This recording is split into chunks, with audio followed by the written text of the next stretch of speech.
Hi friends, அஸ்ஸலாமு அலைக்கும். Welcome to Sajisha kitchen. நம்ம எல்லார் வீட்லேயும் ஜென்ரலாகவே வெஜிடபிள்ஸ் அண்ட் ஃப்ரூட்ஸை ஃப்ரிட்ஜில் ஸ்டோர் பண்ணி தான் எடுத்து குக் பண்ணி சாப்பிடுவோம். பட் நம்ம அந்த மாதிரி சாப்பிடும்போது காய்கறிகளில் இருக்க சத்துலாம் குறைஞ்சிரும்.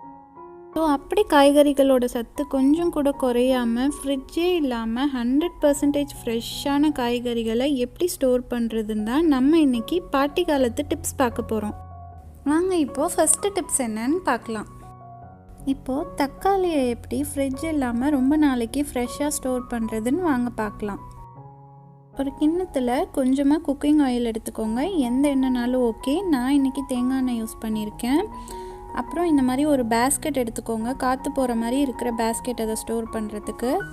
தக்காளியோட ஹெட் போர்ஷன் அந்த குழி மாதிரி இருக்கும்ல, அந்த இடத்துல எண்ணெயை தொட்டு தொட்டு வைங்க. அதுக்கப்புறமா பேஸ்கெட்டில் தக்காளியை திருப்பி வச்சுருங்க.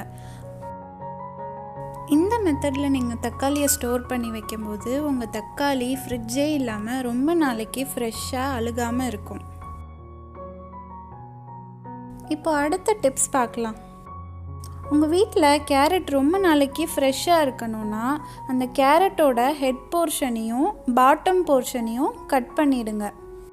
ஏன்னா ஹெட் போர்ஷன் இல்லை பாட்டம் போர்ஷனில் தான் கேரட் ஃபஸ்ட்டு கெட்டு போகிறதுக்கு ஸ்டார்ட் ஆகும். ஸோ நம்ம அந்த போர்ஷனை கட் பண்ணி எடுத்துடலாம். இதே மெத்தடை நீங்கள் பீட்ரூட் ஸ்டோர் பண்ணுறதுக்கும் ஃபாலோ பண்ணுங்கள். ஹெட் போர்ஷன் அண்ட் பாட்டம் போர்ஷனை கட் பண்ணிடுங்க. இதை இப்போ எப்படி ஸ்டோர் பண்ணுறதுன்னு வாங்க பார்க்கலாம். இந்த மாதிரி ஒரு பிளாஸ்டிக் பேஸ்கெட் இல்லைன்னா மண்பானை எடுத்துக்கோங்க. இது மேலே ஒரு ஈரத்துண்டை நல்லா தண்ணியெல்லாம் புழிஞ்சிட்டு ஒரு ஈரத்துண்டை அது மேலே போட்டுக்கோங்க.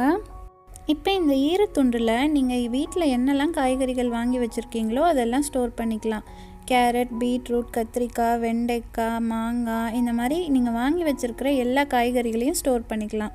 எல்லா காய்கறிகளையும் ஈரத்துண்டில் வச்சதுக்கப்புறமா அந்த துண்டை அப்படியே மூடிடுங்க. அந்த காய்கறிகள் வெளியில் தெரியாத அளவுக்கு அந்த துண்டை மூடிடுங்க.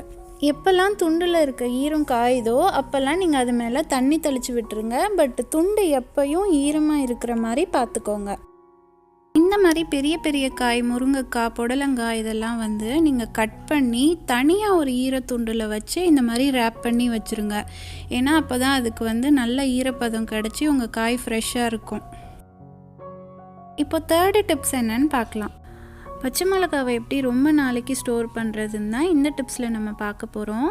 எப்போவுமே நம்ம பச்சை மிளகா வாங்கிட்டு வந்தோடனே அதோட காம்பெல்லாம் பிச்சிடுங்க. காம்பெல்லாம் பிச்சதுக்கப்புறமா இந்த மாதிரி ஒரு பிளாஸ்டிக் டப்பா இல்லை கண்ணாடி பாக்ஸ் எது வேணாலும் எடுத்துக்கோங்க. அதில் அந்த பச்சை மிளகாவை போட்டுட்டு அதுக்கப்புறமா ஒரு டீஸ்பூன் மஞ்சத்தூள் போட்டுக்கோங்க. மஞ்சத்தூள் போட்டுட்டு அந்த டப்பாவை நீங்கள் மூடி வச்சுருங்க.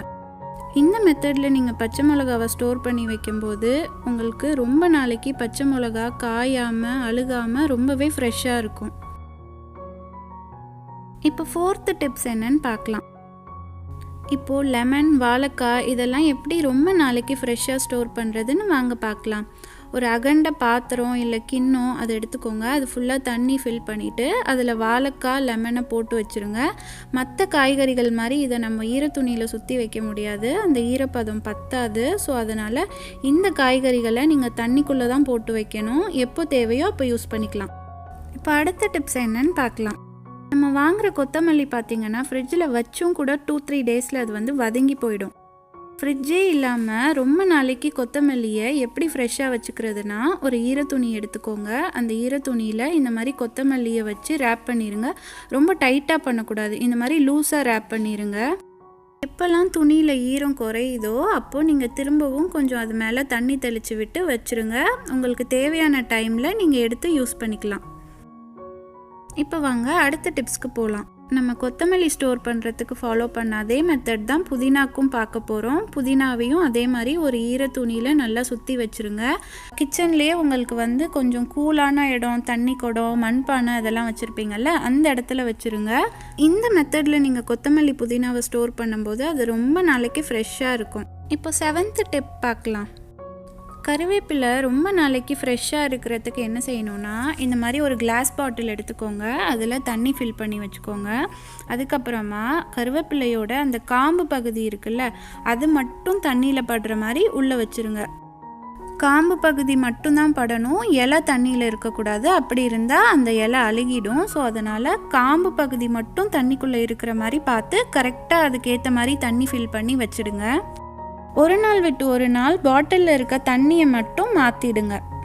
கருவேப்பிலையை இன்னொரு மெத்தட்லேயும் ஸ்டோர் பண்ணலாம். அந்த மெத்தட் என்னென்னா, இந்த மாதிரி கருவேப்பிலையை காம்புலேருந்து நல்லா உதிர்த்து வச்சுக்கோங்க. அதுக்கப்புறமா ஒரு பிளாஸ்டிக் பாக்ஸ் இல்லை கண்ணாடி பாக்ஸ் எதுனாலும் எடுத்துக்கோங்க. கீழே ஒரு டிஷ்யூவை வச்சுட்டு அது மேலே கருவேப்பிலையை ஃபில் பண்ணிடுங்க. ரொம்ப டைட்டாக வச்சு அமுக்கக்கூடாது, லூஸாக மேலால் கருவேப்பிலையை போடுங்க. எல்லா கருவேப்பிலையும் வச்சதுக்கப்புறமா திரும்பவும் மேலே ஒரு டிஷ்யூவை வச்சு பாக்ஸை க்ளோஸ் பண்ணிவிடுங்க. நான் சொன்ன இந்த 2 மெத்தடில் எது உங்களுக்கு ஈஸியாக இருக்கோ அந்த மெத்தடில் நீங்கள் கறி லீவ்ஸை ஸ்டோர் பண்ணிக்கோங்க. இப்போது அடுத்த டிப்ஸ் பார்க்கலாம். இஞ்சியை ஸ்டோர் பண்ணுறதுக்கு ஒரு பிளாஸ்டிக் டப்பா இல்லை கிண்ணம் இல்லை பிளாஸ்டிக் கவர் ஏதாவது எடுத்துக்கோங்க. அது ஃபுல்லாக மண்ணை ஃபில் பண்ணி வச்சுக்கோங்க. அதுக்கு நடுவில் இஞ்சியை வச்சு திரும்ப மேலே கொஞ்சம் மண் போட்டு மூடிடுங்க. உங்ககிட்ட நிறைய இஞ்சி இருந்துச்சுன்னா கொஞ்சம் கேப் விட்டு மண்ணுக்கு நடுவில் வச்சுடுங்க. இந்த மணலுக்கு நீங்கள் தண்ணிலாம் எதுவும் தெளிக்க வேண்டாம். இப்போ அடுத்த டிப்ஸ் பார்க்கலாம். வெங்காயம், பூண்டு, உருளைக்கிழங்கு இதெல்லாம் நம்ம ஃப்ரிட்ஜில் வைக்க மாட்டோம். ஸோ நம்ம அதை வெளியில் வைக்கும் போதே ரொம்ப நாளைக்கு எப்படி ஃப்ரெஷ்ஷாக ஸ்டோர் பண்ணுறதுன்னு வாங்க பார்க்கலாம். வெங்காயத்தை எப்போவுமே நீங்கள் நல்லா காத்தோட்டம் இருக்கிற இடத்துல தான் வைக்கணும். இந்த மாதிரி ஓப்பன் பேஸ்கெட்டில் வைக்கலாம். அப்படி இல்லைனா நியூஸ் பேப்பரில் வெங்காயத்தை பரப்பி ஜன்னல் ஓரத்தில் வச்சிடலாம். நீங்கள் வெங்காயத்தை ரொம்ப நாளைக்கு வச்சு யூஸ் பண்ண போகிறீங்க அப்படின்னா 15 டேஸ்க்கு ஒன்ஸ் நீங்கள் வெங்காயத்தை நல்லா வெயில் அடிக்கும்போது கொஞ்சம் நேரம் வெயிலில் வச்சு எடுத்து இந்த மாதிரி ஸ்டோர் பண்ணிக்கலாம். இப்போ அடுத்த டிப்ஸ் என்னன்னு பார்க்கலாம். உருளைக்கிழங்கையும் நம்ம வெங்காயம் மாதிரி இந்த மாதிரி ஒரு காற்றோட்டம் உள்ள பேஸ்கெட்டில் வச்சு வெளிச்சமான இடத்துல வச்சுருங்க. ஆனால் வெங்காயத்தையும் உருளைக்கிழங்கையும் பக்கத்தில் வைக்காதீங்க, உருளைக்கிழங்கு சீக்கிரம் அழுகிடும். இப்போது அடுத்த டிப்ஸ் பார்க்கலாம். எப்போவுமே நீங்கள் பூண்டு வாங்கினதுக்கப்புறமா அந்த பூண்டுக்கு நடுவில் வெள்ளை கலரில் காம்பு மாதிரி ஒன்று நீட்டிகிட்டு இருக்கும் பார்த்தீங்களா, அதை ரிமூவ் பண்ணிவிடுங்க.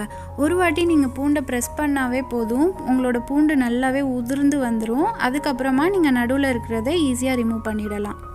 இந்த மாதிரி எல்லா பூண்டையும் உதிர்த்து விட்டு நடுவில் இருக்க காம்பை ரிமூவ் பண்ணி நீங்கள் ஒரு பேஸ்கெட்டில் வெளிச்சமான ஏரியாவில் ஸ்டோர் பண்ணி வைக்கும்போது உங்களோட பூண்டு ரொம்ப நாளைக்கு ஃப்ரெஷ்ஷாக அப்படியே இருக்கும்.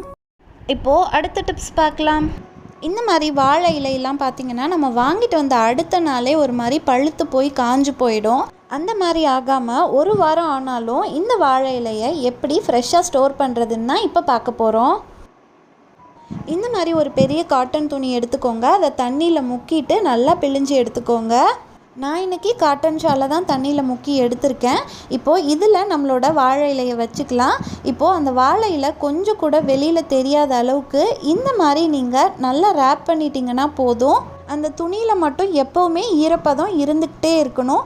எப்போல்லாம் உங்களுக்கு ஈரப்பதம் காயுதோ அப்போல்லாம் இந்த மாதிரி கொஞ்சமாக அது மேலே தண்ணி தெளித்து விட்டுட்டிங்கன்னா போதும். ஒரு வாரம் வரைக்கும் கூட அந்த இலை அப்படியே ஃப்ரெஷ்ஷாக இருக்கும்.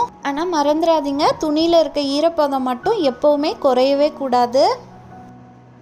நம்மளோட முன்னோர்கள்லாம் பார்த்திங்கன்னா இந்த மெத்தடில் தான் காய்கறிகளை ஸ்டோர் பண்ணியிருக்காங்க. ஏன்னா அந்த காலத்தில் ஃப்ரிட்ஜே கிடையாது.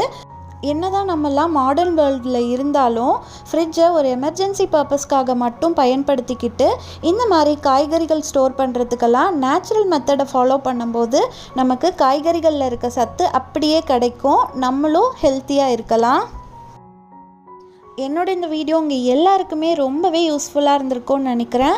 இந்த வீடியோ உங்களுக்கு பிடிச்சிருந்தா வீடியோவை லைக் பண்ணுங்கள், உங்கள் ஃப்ரெண்ட்ஸ் அண்ட் ஃபேமிலி மெம்பர்ஸ்க்கும் ஷேர் பண்ணுங்கள். மறக்காமல் சஜிஷா கிச்சனுக்கும் சப்ஸ்கிரைப் பண்ணிவிடுங்க. அப்போ தான் நான் போடுற புது வீடியோஸோட நோட்டிஃபிகேஷன் உடனே உங்களுக்கு வரும்.